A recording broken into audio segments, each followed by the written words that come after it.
Hello everyone, my name is Priyanka. Welcome to our channel IS Cafe. From today's decoding session of the Hindu, we will be covering three important editorials. First is regarding the GM crop, that is genetically modified mustard crop. Second is about the India and France relations once again. Third, about the Prevention of Money Laundering Act, that is PML. And at last, a mains question.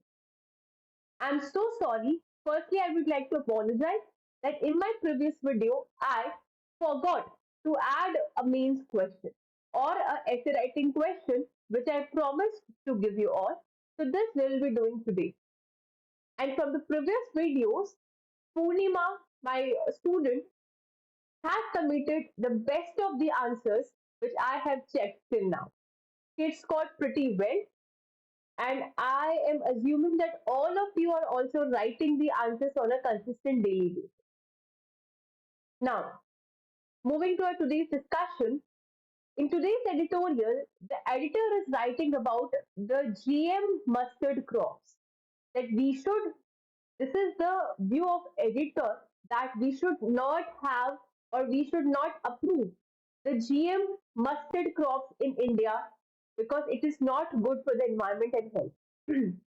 It is the view of the editor, it's not my personal view.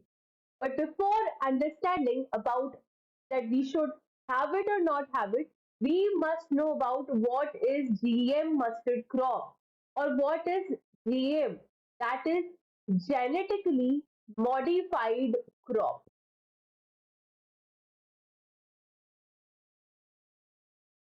Okay, see, as usual, my lectures are all about the basics. So, firstly, we will talk about what are the genes. You all know that the organism has DNA or RNA as a genetic material in the nucleus of our cell. Okay, so either the DNA or the RNA is the genetic material present inside, and on this, genes are present. So, what are genes? These genes are hereditary units. What? These genes are the hereditary units which are passed from one generation to another generation. What I'm saying is, for example, if a newborn baby is there and we try to figure it out that his eyes are looking like his father, her ears are looking like her mother, right? So that means certain factors are passing from one generation to other, and those factors were termed as genes. That is, these genes are hereditary units which are passed from one generation to the next generation, which are responsible for your phenotype, that is your appearance, that is the external look, all right, and also the genotype which talks about your behavioral pattern. तो ये हो गया jeans के बारे में. अब हम यहाँ पे बात कर रहे हैं जेनेटिकली मॉडिफाइड, यानी कुछ तो जीन्स के अंदर आप चेंज कर रहे हैं तो उसको हम बोल रहे हैं genetically modified. So this is an example of your genetic engineering technology, which is a part of your broader biotechnology. Very, very, very important. It is part of your UPSC GS paper 3 environment and science and technology. There are multiple questions in the prelims with respect to the DNA, with respect to CRISPR gene, with respect to the RNA, genetic material, cell, nucleus, plant और animal cell पे भी question आया है पिछले prelims में, है ना? और mains में, yes, you can expect a question that about the approval of the genetically modified crop, is it good for the environment or not? Here, now we talk about the genetic engineering technology या फिर ये जो GM mustard crop है ये क्या चीज है? For example, I'm having a crop, okay, or a plant. This is a complete, you can say, a field of mustard. सरसों का खेत है ये. What farmers were doing कि इस field के अंदर they were spraying certain herbicides. दवाई छिड़कते हैं ना कि जो herbicides होते हैं या फिर जो harmful चीजें जो हमें नहीं चाहिए होती उनको मार दे, है ना? तो जब वो ये स्प्रे करते थे तो कहीं ना कहीं it was impacting the main mustard crop as well. ठीक है, तो इस प्रॉपर्टी से छुटकारा पाने के लिए इन्होंने एक ऐसा सीड निकाला जिसको हम बोलते हैं जीएम मस्टर्ड सीड। ये जो जीएम मस्टर्ड सीड है, इससे जो आपके पास मस्टर्ड की खेती या क्रॉप्स या प्लांट्स उग रहे हैं वो रेजिस्टेंट हो जाते थे। ठीक है, इन ये जो स्प्रे या दवाई है इनसे ये रेजिस्टेंट हो जाते थे, यानी कि इन पे इनका कोई असर नहीं पड़ता था और सिलेक्टिवली आप हर्बिसाइड्स को मार सकते थे। तो ये क्या होते थे, हर्बिसाइड टॉलरेंट प्लांट होते थे। ठीक है, तो by this genetically modified mustard they are herbicide tolerant plant, that means they are resistant to the herbicide. Clear? But how it is possible? It is possible with the help of a genetic engineering method.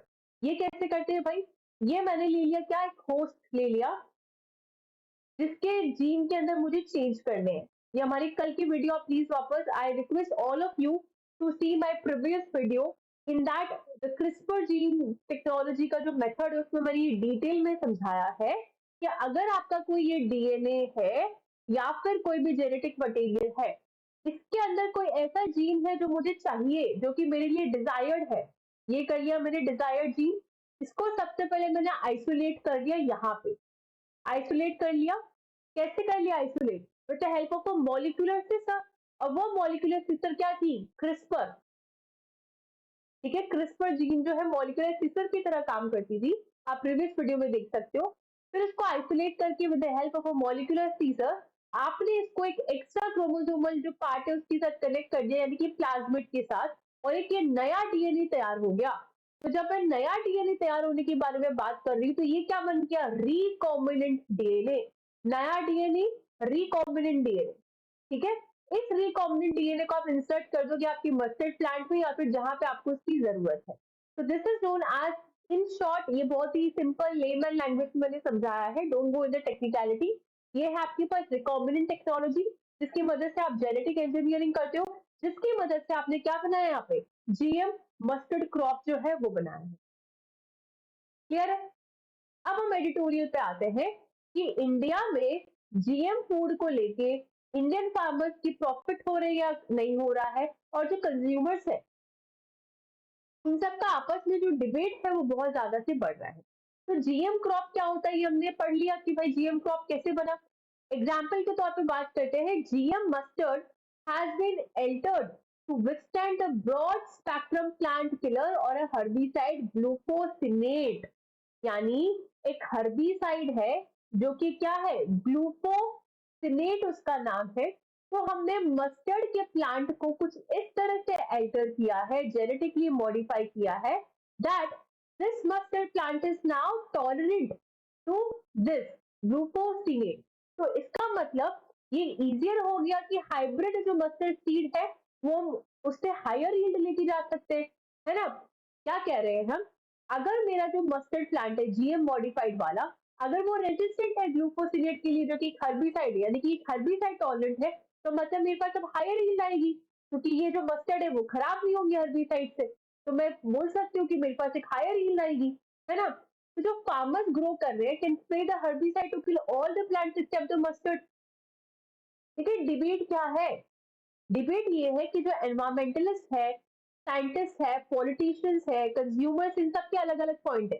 Higher judiciary ने क्या बोला है कि आप मुझे safety efficacy की जवाब दो, कि आप हायर यील्ड कर रहे हो वो ठीक है, आप ज्यादा प्रोडक्शन कर रहे हो वो ठीक है, बट क्या ये सेफ है, is it a safer part और is it efficient part to use. और यही से कंसेप्ट क्वेश्चन आता है about the BT cotton. BT cotton India के अंदर इकलौता पहला क्रॉप है जो कि अलाउड है टू कल्टीवेट मॉडिफाइड टेक्नोलॉजी के through. So it is the first and only, please mark my word, it is the first and only, excuse me, it is the first and only crop, ठीक है, जो कि allowed है India में grow करने के लिए। देखो इसको ना अलाउ करने का एक मेजर रीजन क्या था, कि ये कमर्शियल क्रॉप है। क्या आप कॉटन खाते हो, नहीं, लेकिन कॉटन का यूज क्या होता है, except eating, it is not edible, it's a commercial crop. तो इसको हाँ करने का, इसको अलाउ करने का जो मेन रीजन यही था कि अगर इसके कुछ बैड इम्पैक्ट भी होंगे तो by eating it will be not on the human. और यही रीजन है कि अभी तक इनके जो बेनिफिट्स है या फिर हेल्दी जो एस्पेक्ट्स है, सेफ्टी एस्पेक्ट्स है, वो नहीं पता है जीएम क्रॉप के। इसीलिए जो है आपके पास ये जो बीटी ब्रिंजल हो गया, मस्टर्ड हो गया, इनको अलाउड नहीं किया जा रहा है। इस पर बहुत बड़ा डिबेट चल रहा है। So BT cotton has provided a fleeting benefit to the farmers while enormously increasing the cost of cultivation and the risk. On the other hand, some seed companies have profited handsomely. किसी को घाटा है, किसी को नुकसान हो रहा है। लेकिन अब इस पूरे मुद्दे पे दो रिपोर्ट बनी है। एक तो भाई रिपोर्ट बनाई है स्टैंडिंग कमेटी में 2012 में मनमोहन सिंह जी की गवर्नमेंट के टाइम पे, और एक बनी है report by science and technology environment 2017 Modi ji की सरकार के टाइम पे। दोनों ही जो रिपोर्ट है उसका एक कन्वर्जेंस असेसमेंट आता है, और दोनों रिपोर्ट ने unanimously, I am not saying कि दोनों रिपोर्ट कुछ अलग रिपोर्ट कह रही है, दोनों रिपोर्ट जो है वो यूनानिमसली क्या बोल रहा है कि yes there are major weaknesses in the regulatory system which are for releasing the GM food, कि हम अभी इनको रिलीज नहीं कर सकते। The committee on science and technology है, एनवायरमेंट है, forest made a specific reference, specially GM mustard का एग्जांपल देते हुए उन्होंने बोला कि जो गवर्नमेंट है उनको एक बहुत ही थॉरो, इंडिपेंडेंट और ट्रांसपेरेंट असेसमेंट करना चाहिए कि जो जीएम मस्टर्ड क्रॉप आप ग्रो करने के बारे में बात कर रहे हो, उसको आप अलाउ करने के बारे में बात करते हो, उसके बायो सेफ्टी असेसमेंट क्या है, एनवायरमेंटल रिस्क क्या होगा, और सोशो इकोनॉमिक जो इम्पैक्ट है वो क्या होगा। And also these reports pointed that there are grave deficiencies in the safety assessment as well. They found कि ये जो हर्बिसाइड टॉलरेंट क्रॉप है वो पूरी तरह से बिल्कुल भी सूटेबल नहीं है इंडिया के कंटेक्स्ट में, और वार्न किया है कि एनवायरमेंट को सीरियस हार्म हो सकता है, रूरल लाइवलीहुड को हार्म हो सकता है, और ये कहीं भी किसी भी तरह से सस्टेनेबल एग्रीकल्चर का एग्जाम्पल नहीं है। ये रिपोर्ट्स क्या कह रही है कि हम डेवलपमेंट के खिलाफ नहीं है। हमारा पॉइंट ये नहीं कि हम डेवलपमेंट को रोक रहे हैं कि आप नई टेक्निक्स को मत लेके आओ, जब हाई यील्ड की तरफ मत जाओ, लेकिन हम बोल रहे हैं कि it is not safe. Now government क्या कर रही है, ये पूरा डिबेट है इस मैटर पे कि जो गवर्नमेंट है इतना सब कुछ रिपोर्ट आने के बाद, इतने कंसर्न आने के बाद, स्टिल गवर्नमेंट जो है कोर्ट को उल्लू बना रही है। कोर्ट को क्या कहती है government, that government is pushing ahead with the GM mustard with reckless disregard for both science and law.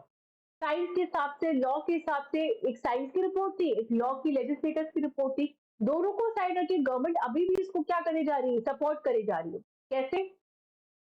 Government not place the full biosafety dossier of the GM mustard in the public domain, nor it is adequately responded to criticism from the agricultural scientists and that already available to the GM mustard hybrid have better yielded than the GM mustard. देखो GM mustard से better जो naturally mustard crops है ना, वो ज्यादा अभी फायदा कर रही है, फिर भी गवर्नमेंट को उससे कोई लेना देना नहीं है, गवर्नमेंट को वो उल्लू बना रही है, मिसलीड कर रही है।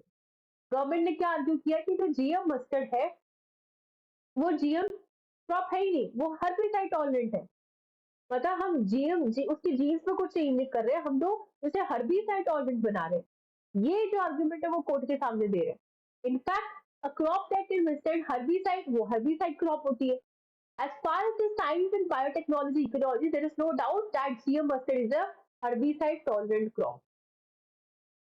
The government's argument is nothing but a red herring and perhaps to confuse the Supreme Court. So I hope this first editorial regarding the GM crop is crystal clear to everyone. All right, and I request all of you to first read about the basics कि genetically modified crop क्या है, DNA क्या है, jeans क्या है, recombinant technology क्या है, तब आप ये ओपिनियन बेस्ड एडिटोरियल को अच्छे से समझ पाओगे, क्योंकि ये एडिटोरियल सिर्फ आज का नहीं है, रिपीट होता रहेगा, और आपको प्रॉब्लम नहीं आएगी अगर आप एक दिन में इसको पूरे अच्छे तरह से क्या करो, बेसिक्स क्लियर कर लो। आप पहले क्रिस्पर जीन वाली भी वीडियो देखो मेरी, उसमें आपको और अच्छे से समझ आए। Now coming to our next editorial, India France relation. देखो इंडिया और फ्रांस की जो रिलेशंस है, आज 2023 में इनको 25 साल हो गए इनकी स्ट्रैटेजिक पार्टनरशिप की। ये दोनों आपस में पीस हो गया, सिक्योरिटी हो गया, सस्टेनेबल डेवलपमेंट हो गया, इन सब को आपस में शेयर करता है। तो ये जो स्ट्रैटेजिक पार्टनरशिप है it is the major driving force in the key area, जैसे कि ट्रेड हुआ, डिफेंस है, साइंस है, कल्चर हुआ। डिफेंस तो मेजर मेजर सप्लायर है फ्रांस इंडिया के लिए। और कहीं ना कहीं हमारे कॉन्स्टिट्यूशन में जो लिबर्टी है, इक्वालिटी है, वो फ्रेंच रिवॉल्यूशन के टाइम से लिया गया है, spirit of liberty, spirit of equality. अब कुछ हिस्टोरिकल टाइम देखते हैं।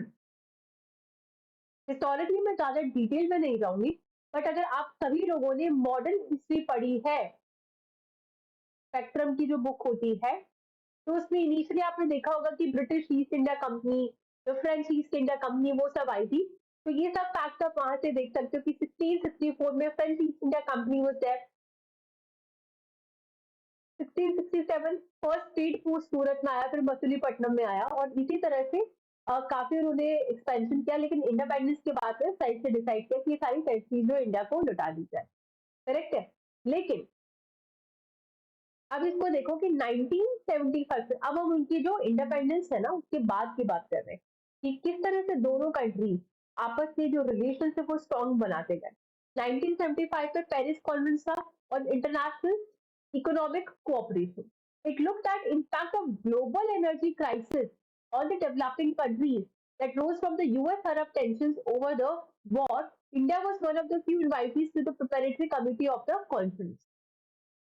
यूएस और अरब दो कंट्रीज के बीच में जो टेंशन थे, जिसकी वजह से पूरे ग्लोबल एनर्जी में क्राइसिस आ गया था, उसके लिए एक प्रिपरेटरी कमेटी बनी थी, Paris conference on international economic cooperation. वहां पे फ्रांस ने इंडिया को इनवाइट किया था, ठीक है, to the preparatory committee of the conference. It was a good gesture. फिर आते 1976 में इंदिरा गांधी जी ने जब इमरजेंसी घोषित करी थी, नॉट 6 months बिफोर दैट, उसके 6 महीने पहले ही जब इंदिरा गांधी जी उन्होंने इमरजेंसी डिक्लेयर करी, और पूरी तरह से जो फ्रीडम्स है इंडियन के सिटीजन के, वो पूरी तरह से सस्पेंड कर दिए। और ये जो उनका एक्शन था, पूरे ग्लोब ओवरऑल वर्ल्ड के अंदर क्रिटिसाइज किया गया था। लेकिन उस वक्त भी फ्रांस में जो शराक थे, जो कि प्राइम मिनिस्टर थे फ्रांस के, उनको कोई रीजन नहीं दिखा और उन्होंने कोई भी विजिट जो है इंडिया के लिए कैंसिल नहीं करी। He supported at that time as well. अब हम आते हैं इंडिया के कंटेक्स्ट में।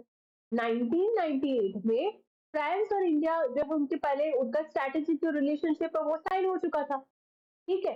फ्रांस क्या था, P5 जो 5 इंपॉर्टेंट कंट्रीज है उनका पार्ट था। लेकिन तब जाके क्या करता है इंडिया, अनाउंस करता है सडनली कि हमने तो पोखरण 2 टेस्ट कर लिया। तो फ्रांस तो डिलेमा में आ गया, अब क्या करे। लेकिन फ्रांस ने क्या किया, इंडिया का सपोर्ट दिया। उसने जब यूनाइटेड नेशन सिक्योरिटी काउंसिल जो है, वहां पे P5 कंट्री को ज्वाइन तो किया, कंडेम भी किया कि इंडिया को ऐसा नहीं करना चाहिए। लेकिन यूएसए ने जो सैंक्शन लगाए थे, फ्रांस ने उसका साथ नहीं दिया और ना ही स्ट्रेटेजिक पार्टनरशिप को तोड़ी, उसको कंटिन्यू रखा। 2006 में फिर से आप देखो, न्यूक्लियर सप्लाई ग्रुप की जो है बात लेके फ्रांस इंडिया में आया कि इस पर डिस्कस करते हैं। तो ये तो कुछ हिस्टोरिकल एग्जाम्पल्स थे। अगर हम 3 पिलर्स की बात करें कि जो फ्रांस और इंडिया के रिलेशन है, they are based on 3 important pillars. तो वो है कि दोनों ही अपने कंट्रीज के इंटरनल मैटर्स पे इंटरफेयर नहीं करते हैं। वो इंडिया के मैटर पे नहीं करते, इंडिया उनके मैटर पे नहीं करती। स्ट्रैटेजिक ऑटोनॉमी है और दोनों के पास नॉन अलाइनमेंट की एक इंपॉर्टेंट पॉलिसी है। कैसे, देखो, अभी ये तो बहुत ही फेमस एग्जांपल है, पहले भी एडिटोरियल में आ रखा है कि अभी जो पीएम की विजिट थी पेरिस के अंदर, उसमें क्या हुआ कि फ्रांस के अंदर बहुत ही ज्यादा प्रोटेस्ट चल रही थी because of a killing of a teenager boy. France was burning, but still Modi ji वहां गए, उन्होंने उस विजिट को कैंसिल नहीं करी और वहां जाके उन्होंने उसका कोई नामो निशान नहीं लिया कि भाई दंगे क्यों हो रहे हैं, क्या है। He did not interfere in their matter. Similarly France ने जो टाइम है मणिपुर वायलेंस के ऊपर, जब यूरोपियन पार्लियामेंट ने रिजोल्यूशन पास किया कि this is against the humanitarian rights, ये क्रिश्चियनिटी पे अटैक है, तो ऐसा ये स्टेटमेंट देने के बावजूद इंडिया को लेके फ्रांस ने इसका कोई इंटरफेयर नहीं किया। तो दोनों ही कंट्री जो है एक दूसरे के अंदर इंटरफेयर नहीं करती है, अपने जो मैटर से खुद को वो डील करते हैं। Same thing with Russia Ukraine war, दोनों के अपने अपने पॉइंट ऑफ व्यूज है, दोनों अपने हिसाब से कर रहे हैं। फ्रांस ने पब्लिकली अनाउंस किया था that they are not supporting the NATO. NATO क्या है, to counter the Russia, Russia का जो इन्फ्लुएंस है उसको काउंटर करने के लिए ग्रुप बनाया था in the north Atlantic ocean के आसपास की जो कंट्रीज है, मोस्टली यूरोपियन कंट्रीज। तो फ्रांस ने इसको तो ओपनली ही क्रिटिसाइज कर दिया। और इंडिया की तरफ से हमारे जो एक्सटर्नल अफेयर मिनिस्टर है S Jaishankar ji, he said that NATO is not the template that applies to India. I really enjoy the comments, the statements from Mr. S. Jaishankar. He's so crystal, he's so crisp, so point to be noted. His policies are so good. You must, follow him, right? So he said that NATO is not a template that applies to India. और India और France का जो road map है even in the Indo Pacific area, जो कि पिछले हफ्ते ही उन्होंने रिलीज किया है, वो क्लैरिफाई करता है दैट नीदर साइड, ना फ्रांस ना इंडिया, दोनों की तरफ से कोई भी अटेम्प्ट नहीं है to pull the other into their own other regional military coalition. They are happy. Quad plus, ठीक है, France was a bit happy with the Quad plus coalition initially, but बाद में ओकस एग्रीमेंट के जो हुआ उसके, जो कि यूएस यूके ऑस्ट्रेलिया के बीच में था, जहाँ पे फ्रांस वाज एक्सक्लूडेड, इसके बाद थोड़े से डिस्प्यूट्स हो गए थे, right. Now coming to our last editorial, that is about the Directorate of Enforcement यानी कि ईडी। तो न्यूज़पेपर कहता है, यानी कि न्यूज़पेपर में जो राइटर अपनी एडिटोरियल के थ्रू ये बोलना चाहते हैं कि जो ईडी है भाई वो पुलिस नहीं है। ईडी के पास पावर्स है माना, बट आप उसको पुलिस की तरह नहीं देख सकते। You can not give more power to ED as a police. कैसे? लेकिन पहले आप इसका ओरिजिन समझो, फिर आप फैमा के और ये पीएमएलए के बारे में समझो। पीएमएलए क्या वो समझो, उसके सेक्शन समझो, फिर आपको अपने आप से समझ आएगा। देखो, 1 मई 1956 को एनफोर्समेंट यूनिट जो है वो बना under the department of economic affairs. और इनका प्राइम ऑब्जेक्टिव क्या था कि दो इंपॉर्टेंट एक्ट है जिसके थ्रू आपको काम करना है। एक तो फैमा है 1999 का फॉरेन एक्सचेंज मैनेजमेंट एक्ट, और फिर है पीएमएलए 2002 का prevention of money laundering act. पूरा मुद्दा यहीं पे आएगा पीएमएलए से। कैसे? न्यूज क्या है, अभी रिसेंटली क्या हुआ कि आपके पास जो मिश्रा जी थे, जो कि चीफ थे इनके ईडी के, उनका जो टेन्योर है वो सरकार ने एक्सटेंड कर दिया बार बार, और सुप्रीम कोर्ट ने उसको स्ट्रक डाउन कर दिया। तो this was a complete news which is explained in the previous video. Please go through and watch this video. But आज की वीडियो में हम बेसिकली बात करेंगे पीएमएलए के बारे में, that is prevention of money laundering act 2002। तो सबसे पहले तो आप समझो कि मनी लॉन्ड्रिंग क्या होता है। मनी लॉन्ड्रिंग में हम ब्लैक मनी को व्हाइट मनी बनाने की कोशिश करते हैं, काला धन, है ना। लेकिन काला धन क्या है? वो पैसा जिसपे आपने टैक्स नहीं दिया है, जो सरकार के रिकॉर्ड में नहीं आया, वो क्या है? ब्लैक मनी, ठीक है। तो उसको मनी लॉन्ड्रिंग बोलते हैं। तो पीएमएलए क्या कहता है, it is the process of concealing the origin of money often obtained from illicit activities such as drug trafficking, corruption, gambling, converting it into legitimate source। कि आपका जो ब्लैक मनी है उसको आप या तो सट्टेबाजी से या फिर हॉर्स जो रेसेस होती है उसके थ्रू, टेररिस्ट एक्टिविटीज में इंक्लूड होकर, और मेनी अदर एक्टिविटीज जिससे आप उसको व्हाइट मनी में बदलने की कोशिश करते हो, उसको कंसील करने का जो एक्ट है वो है पीएमएलए। तो it is an act to prevent the money laundering, जिससे आप ब्लैक मनी को व्हाइट में कर रहे हो, and to provide for the confiscation of the property derived from और involve in the money laundering. लेकिन ये जो पूरा एक्ट है उसको एडमिनिस्टर कौन कर रहा है, उसको लागू कौन करवा रहा है? भाई ईडी करवा रहा है। तो अब ईडी कहां से आए, समझ आया आपको? लेकिन कंसर्न क्या है, पिछले कुछ टाइम से देखा गया कि जो ईडी की जो पावर्स है उनका मिसयूज हो रहा है, कि जो पॉलिटिक्स है उसमें जो अपोजिशन पार्टीज है उनको टारगेट करने के लिए ईडी के जो पावर्स है वो मिसयूज किया जाता है, उनको टारगेट किया जाता है। लेकिन क्यों मिसयूज किया जा रहा है, कैसे मिसयूज कर सकते हैं? देखो, यहाँ पे अलग अलग सेक्शन है। सेक्शन 3 है, देखो सेक्शन 3 तो मैं आपको होमवर्क दूंगी। वाई? बिकॉज ये 11 महीने पहले की न्यूज है ये। अगर आप कंसिस्टेंट हो करंट अफेयर्स में, यू मस्ट नो कि 11 मंथ्स पहले भी एक पेटिशनर थे जिन्होंने सुप्रीम कोर्ट में पिटीशन फाइल करी थी about this, and Supreme Court में इसका एक्सप्लेनेशन में रिमार्क्स भी दिए थे। Then comes your section 15 FIR versus ECIR, section 19 role and purpose. देखो, एफआईआर वर्सेस ईसीआईआर को समझते हैं। आईपीसी के अंडर या क्रिमिनल प्रोसीजर कोड के अंदर अगर आप क्या करते हो, किसी को अरेस्ट करते हो, तो पहले वो एफआईआर का कंसेप्ट होता है। लेकिन यहाँ पे ईसीआईआर है, एनफोर्समेंट केस इंफॉर्मेशन रिपोर्ट। लेकिन ये यहाँ पे ईडी के केस में ये जरूरी नहीं है, alright. that it is an internal document of ED. Hence, supply of ECIR to accused is not a mandatory, and disclosure of reason during arrest is enough. All right. Now, section 19. Section 19 जो है, ED authorized to arrest any person whom they have reason to believe is guilty of money laundering. लेकिन आप उसको police की तरह नहीं कर सकते. There is a difference in the work of the police and the work of ED. ठीक है.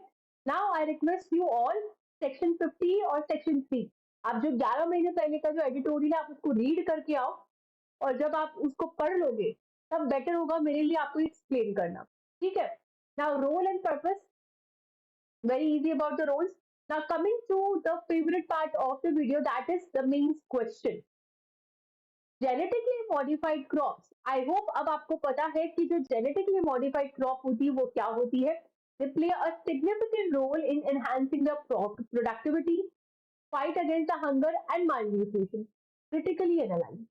क्रिटिकली एनालाइज का मतलब क्या है कि आपको जेनेटिकली मॉडिफाइड क्रॉप से होने वाले जो इंपॉर्टेंट फायदे पहले वो बताने कि किस तरह से ये जो यील्ड है उसको इंक्रीज कर सकता है, जिसकी वजह से इंडिया में जो हंगर और मालन्यूट्रिशन है जो कि एक सस्टेनेबल डेवलपमेंट गोल का भी पार्ट है, ठीक है, उसको फाइट करने में मदद करेगा. लेकिन जब आप क्रिटिकली एनालाइज कर रहे हो तो उसके डिसएडवांटेज भी आपको बताने. So this is how you will be writing this 250 words, 15 markers. All right. I hope this video is absolutely clear to you. Please subscribe our channel, like and share. And as we had announced pehle bhi, that we had already started the complete UPSC course on this channel. And geography के दो basic के जो lectures है already हमने upload कर दिए, please उन्हें देखिए. आज ज्योग्राफी एनसीईआरटी के जो चैप्टर्स है वो स्टार्ट हो जाएंगे from the chapter atmosphere, chapter 8 of your NCERT. So please go through those videos as well. Thank you so much.